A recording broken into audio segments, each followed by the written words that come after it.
Hello everyone.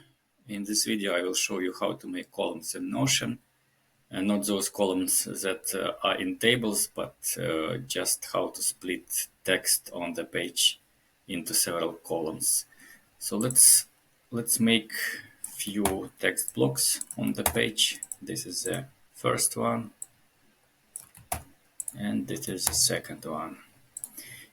So in fact, you can split text into the columns on Notion page pretty easy. It is done by drag and drop function. So just hover over this icon close to the text, click left, click mouse, and just keep the mouse button pressed and move the text where you want it to be.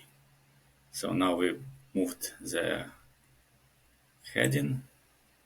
Now let's move text, the one and the next one we move here. So you see, now we have two columns, and we can adjust also the width of these columns by moving these controls on the sides. I guess that's it for this video. Thanks for watching.